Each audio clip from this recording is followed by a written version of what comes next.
Welcome back, everybody, to the Performance Circus with my lovely co-host, Beck Cole. Now, today we have a very, very special guest. He's a pretty boy, you might say. You can tell he's rocked up in Ralph Lauren, all right? He's got a great polo. He's got gold everywhere. He's a dangerous man, but he is a very calm and confident man. For a good reason, we've got Michael Zerafa. Welcome, mate. Thanks for coming on the show today. Thanks for having us. I appreciate it. I'm excited.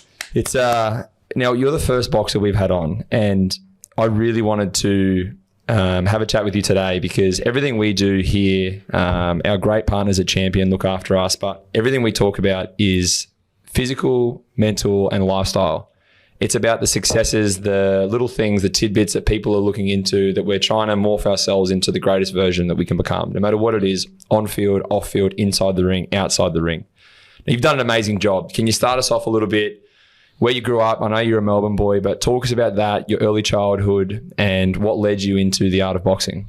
Yeah, so growing up was pretty tough. I was watching boxing when I was 7 years old, and the first time I ever saw it, I was like, this is a sport that could change my life. I didn't come from a rich background or anything like that, so it was pretty tough, but I knew that I could have that one fight if I gave it my all, and it changed my friends and family's life, and that was a huge motivation to me. I never chased the money. I just knew that legacy and being a world champion would change my life. And that's where it all started. And I walked into the gym having no idea what boxing was, even about or my, potential ability. But I was an overweight kid and I did get bullied a little bit. I had the man boobs back then and I was rocking them. And once I saw the body change and everything, started coming together, I was like, this is it for me. The first time I put my first pair of boxing gloves on, I was like, I remember coming home and I was like, Mum, Dad, I want to be a world champion. And obviously, a 7-year-old kid, they're not going to take you seriously. And my mum kind of brushed me off. But I knew ever since then, and I always say this every time I'm on TV or radios or podcasts like this, I wish it was a word or feeling to say like that faith and how much I believed it was going to happen. And people say, oh, you're excited to get where you are now? And I'm like, it was inevitable. Like, it's so weird. Like, I knew it was going to happen. It was just a matter of when. Everything went so bad and everyone sees the finished product, the lights, and like obviously like yourself or they come to the game day, they see all the even when I first went, I was like, man, this is mad. NBL doing so much better, but the stuff that goes on behind the scenes, the early mornings, the late nights, and what you put your body through is another level. It's chaotic because people don't understand, like, until you stand in a ring and get punched in the face by another human trained to punch you in the face really well, it's scary. I've done, I did a bit of training with Sam LeBruna, with Josh Nesbitt and some of the boys down there, and I did 18 months. And I remember for 18 months, I was like, what the fuck am I doing? Yeah, This doesn't get any easier because they're just going to punch you harder. And for the first 6 months, I was like, I'm doing all right until they punch back. And I was like, fuck, I forgot they can throw their hands up too. It's the only sport I say to everyone, it's the only sport you can't play. You can play football, soccer and basketball and other sports, and they're super hard as well. But it's the only sport that you can't really get in there and be like, all right, let's just play. It starts off with one going a little bit softer than the other. And then once that one first shot lands and it's all on, it's like two gorillas going at it, and I've been there. And I mean, now it's easy getting hit. Like it happens. I've had over 150 stitches in my face and I'm used to it now. I feel like fighters, it's such a mental game. Like every athlete, like we're so disciplined, but I feel like there's something extra like to what you do. And do you think we're crazy? Yeah, that's we got mental issues, I think. Because, it is. Don't scan our brains. Yeah, it's tough. Sometimes before a fight, people say like, "What's the mindset before?" And you have so many mixed emotions. Like you sit there, and the worst feeling is when you're just about to walk out and you hear them knocking on the because obviously it's on TV and stuff. You hear them knocking on the door, like teams are off. You're on in 3 minutes or you're on in 5 minutes, and that's when I'm getting chills and thinking about it. Like that's when everything just kicks in. It's like, crap. Like I'm about to go out there in front of, 10, 15, 20,000 people and Australia's watching and I'm the villain. So everyone's probably against me. But, that little walkway, that like maybe 3 minute walking out it feels like it's years. Like it's crazy. You think about childhood and before you know it, I'm on the steps and I can see this guy ready to just take my head off. But like I said, there's something wrong with this because I love it. You know what I mean? Like I can't wait. I'm counting down the days to do it again. But it's nuts. When you say it gives you chills, like it made my stomach drop because I haven't done a lot of it, but I've been in the corner for quite a few fights now. I've been ringside for a shitload of fights. Every chance I get, every day off I get, I want to go and watch boxing. I love the purity of it. It's an art form. It's a discipline. It is so fucking hard. You cannot play with it. I've seen friends go, oh, you know what? I'm going to go and do an exhibition fight. Didn't train a whole bunch and came in, got knocked out right in front of me. And it was bad. It was vicious. And I saw parents, you know, friends screaming and crying. And I just sat there to one of my mates and I was like, he was not aware of the consequences, because until you get knocked out or you get punched to where there's another man on top of you or a woman and they're continuing to until the referee breaks you up. Yeah. There's no one else stopping you. That's exactly right. You got to be 100%. Like the fight goes for 12 rounds, and you know, going back to when I fought Jeff Horn in the rematch, look, I thought I was winning the fight, but you know, regardless, and I remember taking my eye off for like a second, not even, and next thing you know, bang, I'm on the canvas, and I was like, what's happening? I see the ref, you know, counting on top of me, and I'm trying to get up, and I fall back down, and I'm like, man, I've got no legs, and you know, that's what I mean. For the whole 36 minutes. Like you've got to be zoned in, because if you take a split second, it's all over. And how do you deal with, say it's a loss, right? So say for us in a basketball game, if we lose, I know we're playing next week. So it's like, okay, I'm training tomorrow, I'm focused. Like I can't be depressed and sit on this. Whereas I feel like with you guys, it's not like you're fighting every single week. You could have months in between matches. So how do you deal with that if you have had a loss, or say one you think you won didn't go your way? What's like, how do you come back from that in the lead up to the next fight?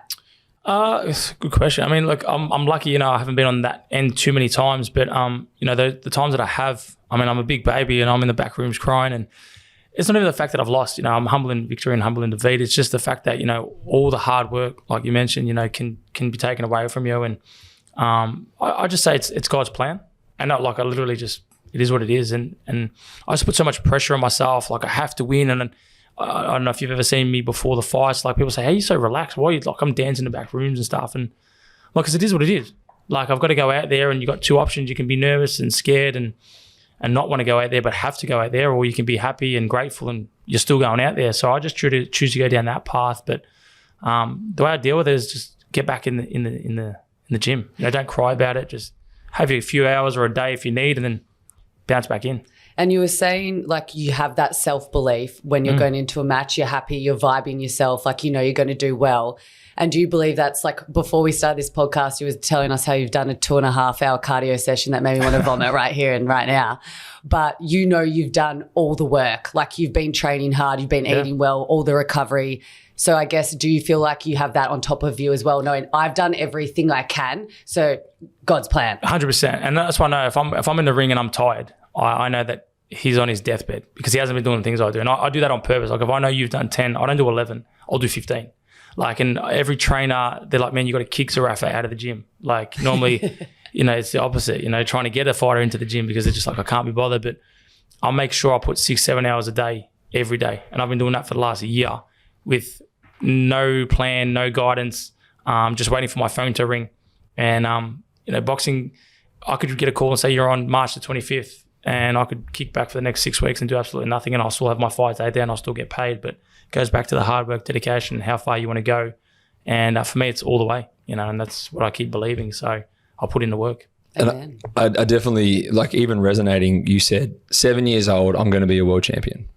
Mum and dad, you know, I'm going to be world champion. I'm going to beat up everybody. I'm going to be standing on the top holding the belt, and everyone's going to be in my corner. We're going to get a photo in the ring. And I know you've visualized this. I can already, I know you've literally walked into that ring thousands of times and just said, like, I fucking did it. Yeah. And that's the first thing that comes out of your mouth. You know, for me, that's what I would be saying is like, I fucking did it. I knew I could do it. Is that what you know, you goal set, you plan ahead, you think about, you visualize? Is that a part of your daily practices that go on? 100%. Like, and my partner can back me up here. I reckon I say the actual fight, how it pans out at least 10 times a day, whether it's walking around the house, in the shower, in the toilet. Like I'm literally, I'll say, you know, after 12 rounds of middleweight boxing, we go to the judges' scorecards if it's not a knockout, and I'll literally envision how it panned out, and then I'll say, you know, and the winner by unanimous decision, I'll say, and the new. Like, yeah. And I've done that, I think, in my life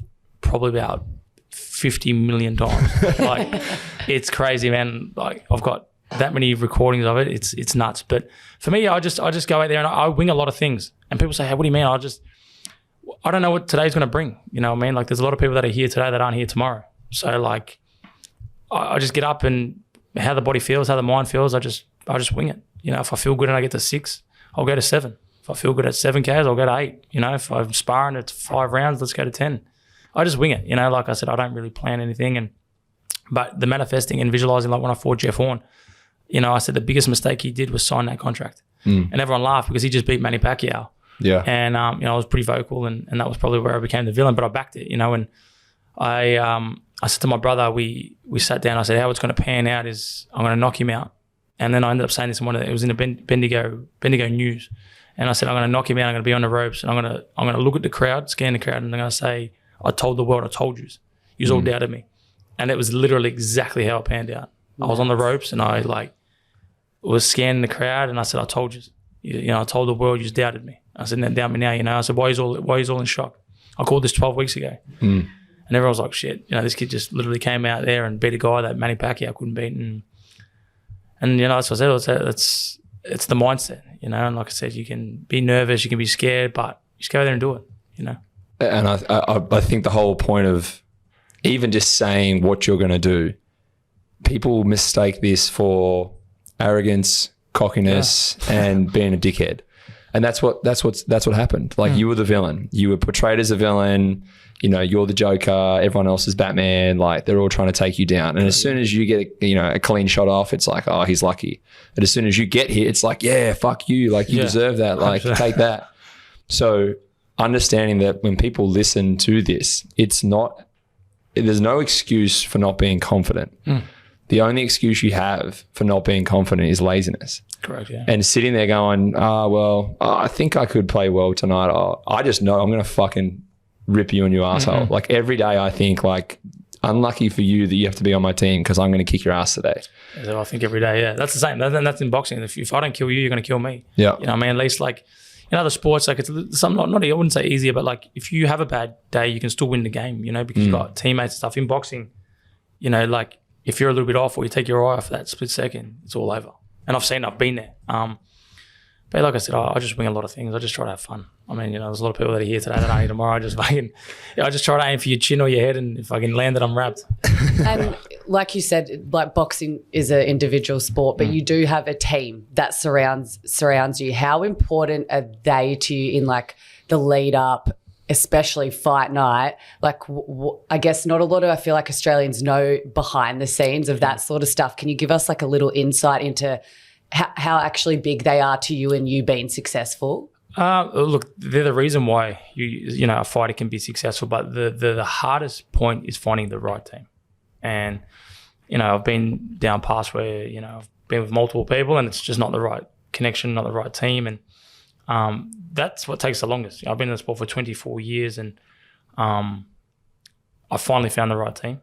But you know, like I said, it took 24 years, and I give this analogy. Like I always say, like a mountain. A career is like a mountain. You know, on the bottom of the mountain, it holds the world. It can fit everybody on there. But as you climb the mountain, people fall off, and at the top of the mountain, it comes to a point where you can really only hold maybe, you know, 4 or 5 people if you snuggle up there on the top. And that's what the top of the mountain's for, you know. And keep your circling very small and trying to find which are the right people, you know, because everyone wants to put their hands in the pot and take what you know they think it's theirs. And we call them backslappers, you know, like they pat you in the back. Hey, man, you know, well done, Zerafa. Oh, yeah, I held this water in 1999, you know.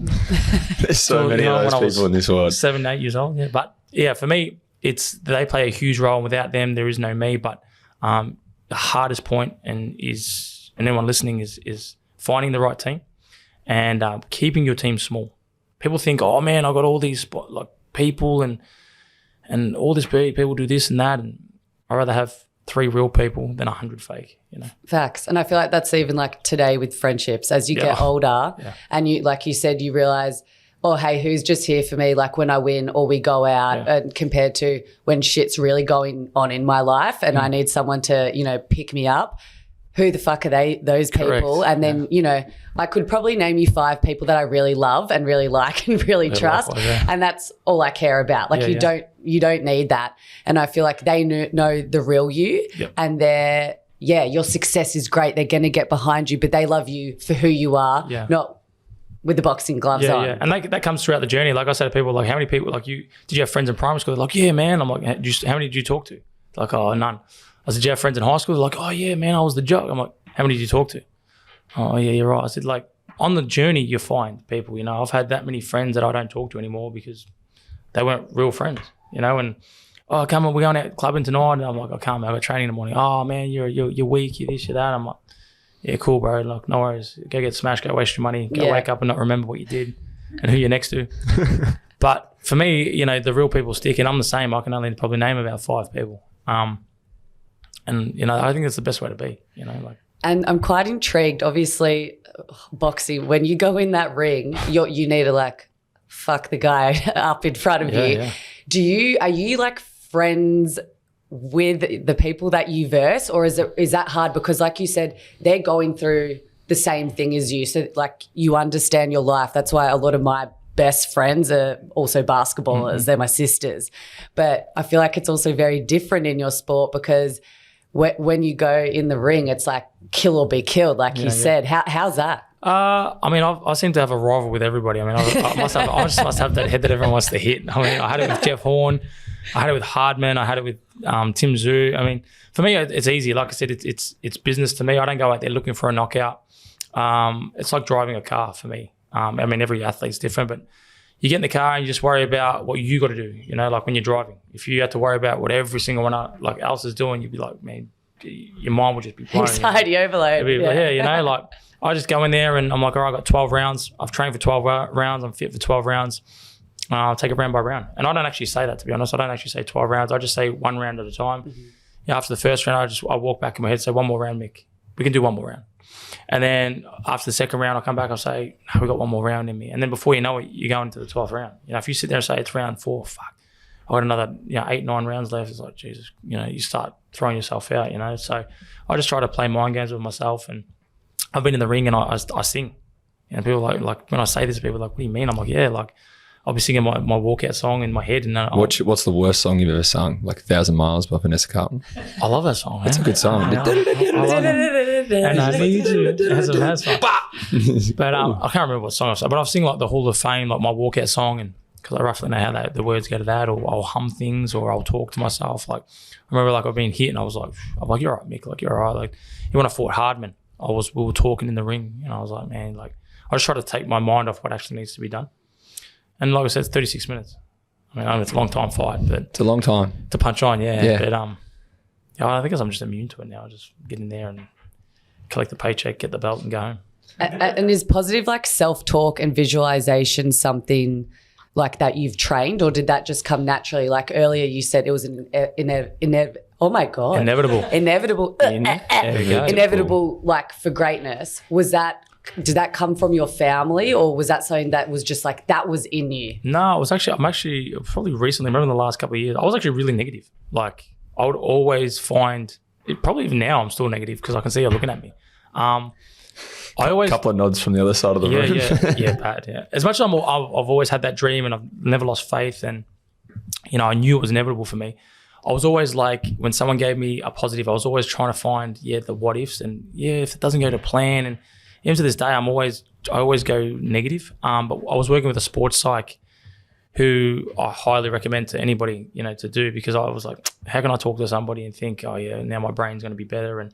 But they don't even talk to you like that. Like I thought it was like a psych, like literally like a psych, you know, and I had something wrong with me, but it's not. You know, they try to guide you on when your mind goes left, or you know how to bring it back to going right and whatnot. And you know, I'm grateful for that, and I'll start that again every camp. So for me, I just again go back to just winging it, and it's in God's hands. Like I can't do anything else. If it's meant to be, it'll be, and if it's not, well, that's just where the cookie crumbles, you know. And I think even saying like, oh, I just wing it a little bit, there's so much that you don't wing. Like you're consciously aware of your training schedule, of the weeks, of the months, of the lead into the fight. You can't be too conditioned too early and burn out. Correct, you can't be, you know, focused on something when, you know, oh, this is what this fighter does, and I've got to watch his lead hand or his jabs too. He's got a really good range. He's got great footwork. He can close the distance. There's all these different things you're always constantly processing, and by winging it, just so people don't really misinterpret that. It's more of you're so self-aware of the job you need to do, because what makes Mike Zerafa fucking great and makes him the world champion is what you need to always hang your hat on. Yeah. And then you've got another guy and you go, okay, I'm going to watch, I'm going to study, I'm going to learn, I'm going to find the cracks. Who got clean shots off on him? Did he tie? Did he look like he was carrying something? Like, who is he? What does he do? Where's he from? Correct, yeah. Are you studying film? Are you studying yourself? Because by the sounds of it, you're a self-learner as well as being taught from your coaches and your team and your partner and your life. But do you have those moments of study of other people and other, styles, other different things in your gaps? Right now you've got a lead up fight, which we'll touch on soon, but in the gaps between, is that what you're trying to look at? To be honest, I don't really like watching my opponents and studying fighters that I could potentially fight, because if I type in Mike Tyson now, you're just going to watch a beast knocking everybody out. Yeah. You don't really want that mindset. I mean, other sports are different, but you don't really want to be watching your opponent killing everybody, Yeah. And you type in Michael Zerafa now and you watch, you're not going to see, unless you type in that one or two, horn, you're not really going to see much of me getting beaten. You're going to see all my, slickness and my best power shots and whatnot. So I leave that up to my team and trusted my team to watch, which they definitely watch. But I just rock up to the gym, and that's what I mean by winging. I don't wing it in terms of like, I just wake up and whatever happens. Like you mentioned, my training is everything scheduled. I never give anything less than 100%. But in terms of winging, I meant like I just wake up and control the controllables. Whatever's out of my control, I just have that. It is what it is, mentality. I can't change anything, And if I'm going out, like if you're at a traffic light and it's red, you have to wait till it's green, And that's that mindset I have. Like I can't try to change, or if you're stuck in traffic, you know what I mean? It's the water off a duck's back. You can't hang on to shit you can't control. Correct. And that's what I mean by winging it, So many people are so fucking concerned about, this has happened, and fucking hell, Susie did this, and this, and it's bad. It's so taxating on the mind. Like I used to be like that flat stick, and she's looking at me again. So there's probably glimpses of me still having that, but I'm just a perfectionist, and like I want to be perfect, and I know that you can't. And I've accepted that at a young age that you can't. No matter if I get taught by Floyd Mayweather himself, you just cannot be perfect. And I've accepted that, and I'll just be the best version of me. I had an interview once with Sugar Ray Leonard, and he said to me, who's your favourite fighter? And everyone prior to me was like, Muhammad Ali, I just said Michael Zerafa 5 years from now. And he was like, what an answer. He took his hat off, slapped it on my head. He goes, mate, that is the best answer I've ever heard in my life. I was like, cheers, bro. And I just walked out. And Did you keep the hat? I still got the hat. I still got the hat. I was Did he sign it or something at least? No, I was spewing. I didn't want to go there. I was like, just got his hair sweating there. And who are you? You've got top three. Who are your top three fighters of all time? So Michael in 5 years, 10 years, 15 years. Bang, bang, bang, baby. Yeah. Which one wins though? Which fighter wins? I think everyone says like, when you're younger. I think now like you're young and dumb. Like when I was young, if I watch some of my fights now, I cringe. Back when I was 21 years old with me, old Mike could just catch him. Mullet, he'd catch young Mike. Yeah, I'd knock him out, put him in second round. But I think you're young and dumb now. I think I'm at my peak prime. Like I said, I'm doing things I was talking earlier. I was saying like I was always going 100 miles an hour, and like you can't do that. It's like trying to drive, pedal to metal. You just can't do it. Like I'm smart. I'm doing things a lot smarter now, and when I run and train and recovery and food, I'm not the best at, which if you want to go into, we can. But my three favourite fighters would be Roy Jones Jr. as number one,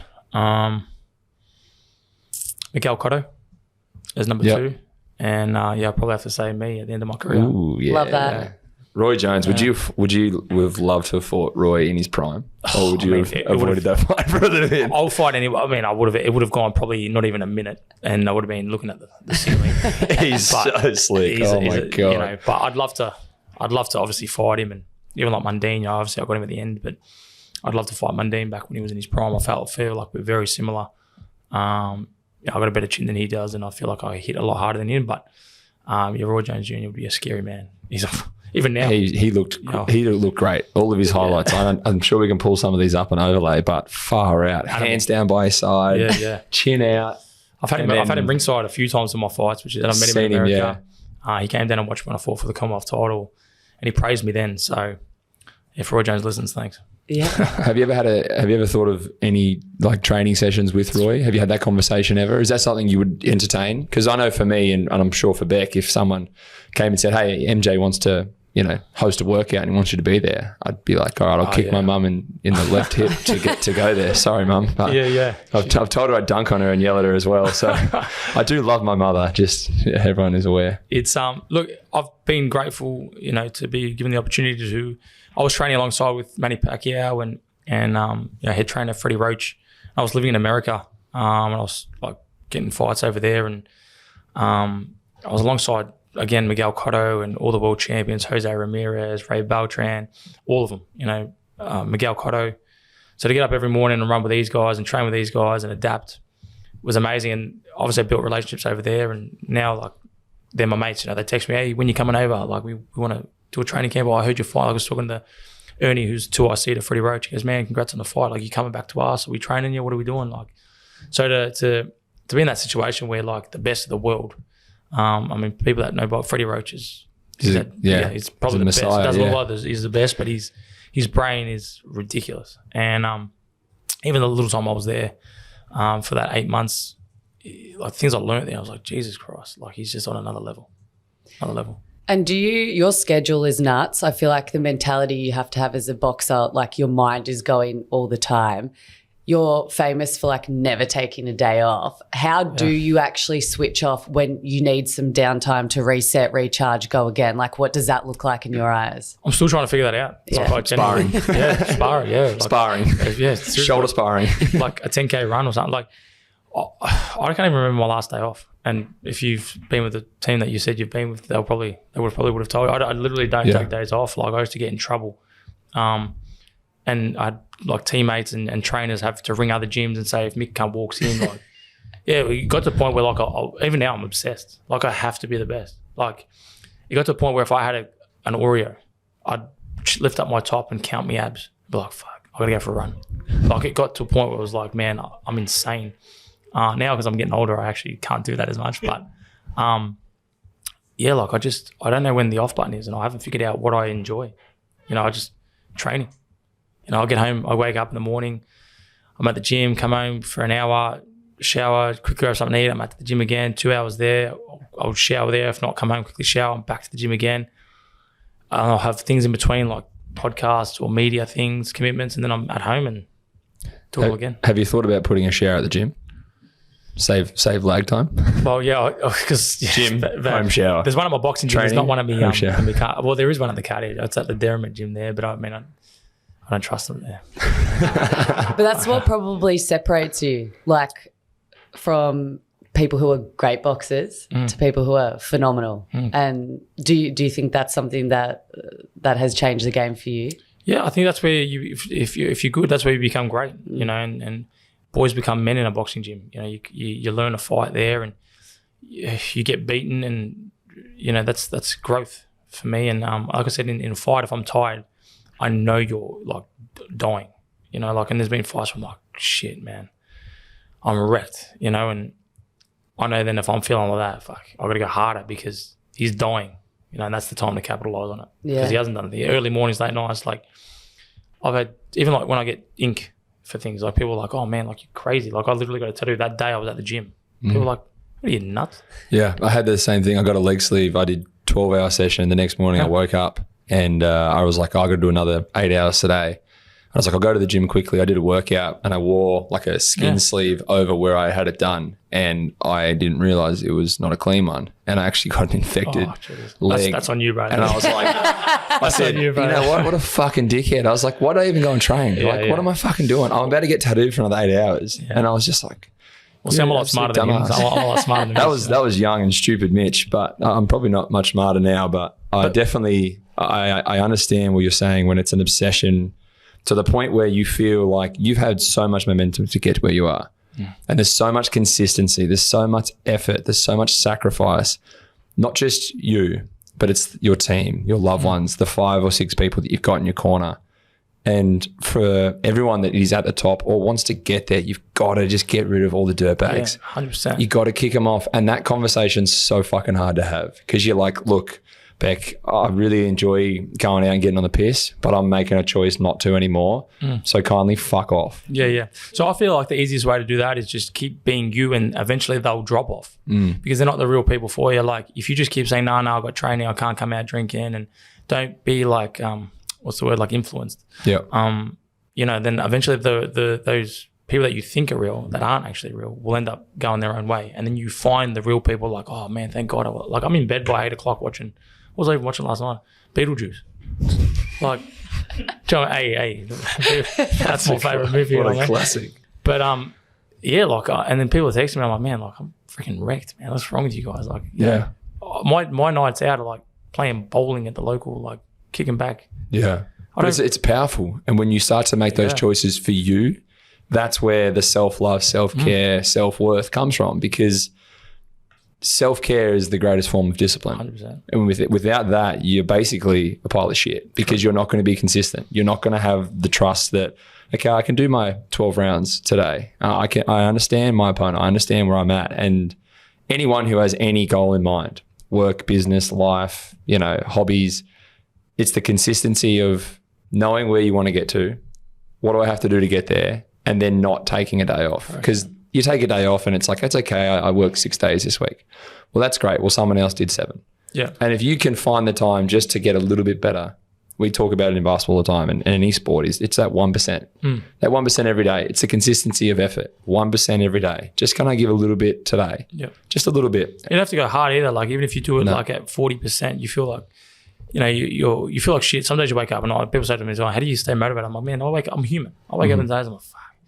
I can't be bothered, man. And I've only got 40% to give. But if I give 40%, you've just given 100%. Yep. You know what I mean? And I say to people, like, I have a Sunday. And I sometimes, I was like trying to listen, should I, should not? But then I'm like, in a training camp in boxing, there's 10 weeks normally. Now, every Sunday, that's 10 Sundays. That means he's 10 sessions ahead of you. Yeah, if it comes to that last round, well, he's going to be ahead of you, isn't he? Because he's got those 10 extra runs. And they're like, oh, yeah, but maybe he's overdone. Or maybe he's not. Maybe he's okay. Maybe he's all right, and like you can't be thinking like that. And that's the weak-minded. I feel like you've got to be crazy. You've got to get up in the morning and do ridiculous things. Like I'll wake up, I'll be like, man, I'm just going to run 20 Ks. People are like, I'm just like, yeah, because I can. It's just I don't want to, but it's going to make me stronger. Yeah. And I feel like that's the difference between the good and the great. The ones that just, don't complain. Like I've had people and I'm like, hey man, we're going to do 10 Ks today. And like, oh, 10 Ks. I'm like, you're going to struggle, man. Yeah. Like, what do you mean? You've already stay at home, your head. Get in bed, go back to sleep. Yeah. Like where my answer is like, sweet. I thought let's do 15. Yeah. I know when I'm going to do 15. But now my 10K is going to be easier. Yeah. I'm going to feel like I've cut the system when I haven't.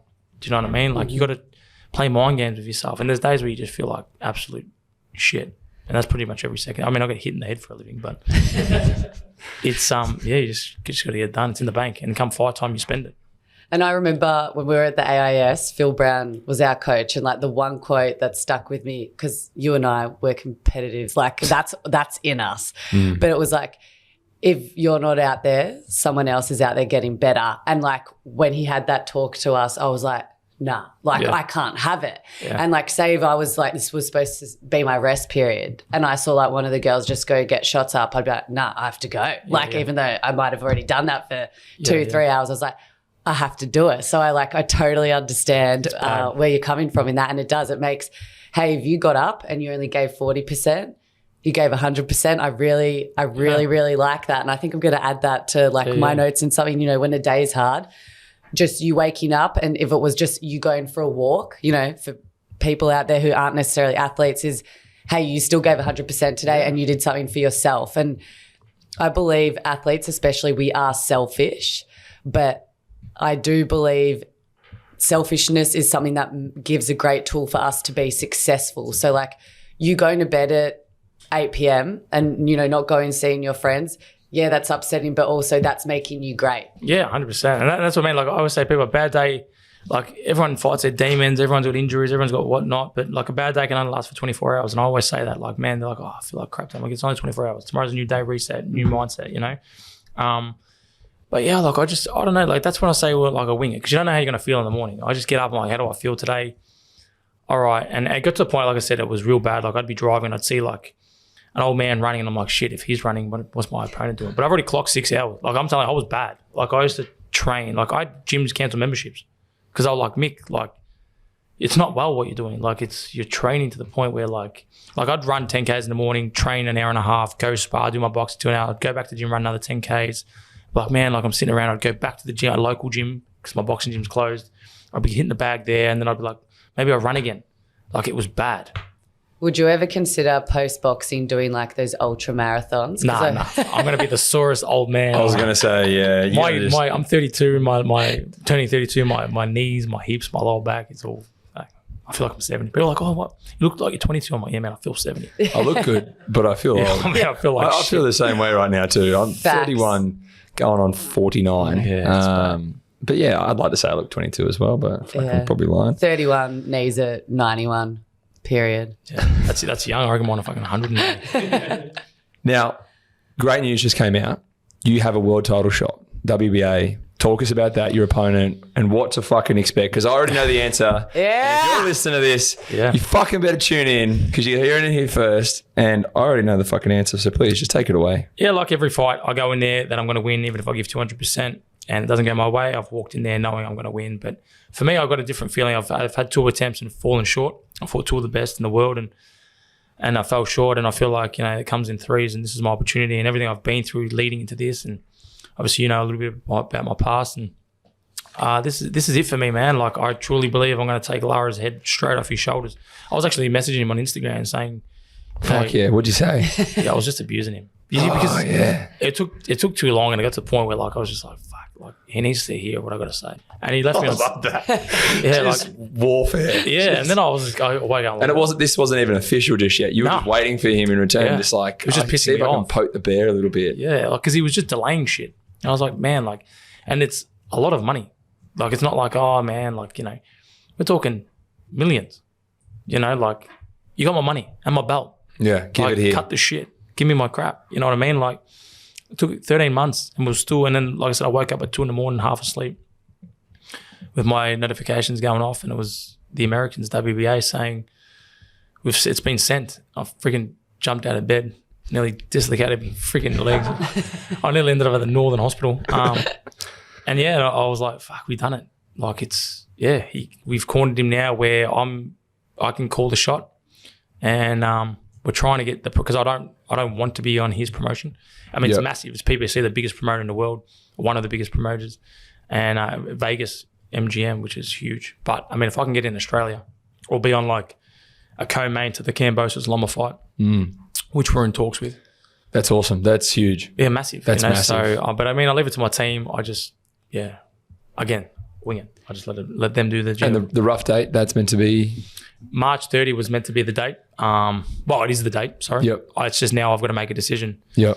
On do I want, because I'm in a great situation, so I get a bit of a choice. But obviously I want that world title. And they're saying March 30. And what does this lead up for everyone listening look like for you to get this title, to get this belt? Like, what does this lead up look like for you now? As in training wise? Yeah, training wise. Nothing really changes. I mean, even though I'm fighting a bigger name and I don't change anything. I treat every fight like I won't fight you and say, she come from a basketball background, I'll knock her out. I'll treat you like you're a world champion, and I will train the same. Like I won't go in there thinking, she hasn't trained or fought before. I'll just go in there and do the exact same thing. The other thing is he's a southpaw, so he's a left-hander. So game plan will change a little bit, but I treat him exactly the same as I treated my first opponent that I ever fought. Like I'm going to go in there, he's got 2 arms and a head and bleeds red. Every time I go in there, whether it's with you or him, it's 50-50. You're one punch away from winning, one punch away from losing. And I've been on either end. So I'll go in there, I just have fun, enjoy the journey, which is hard, in boxing, and try to just stay positive, It's awesome. I'm so pumped.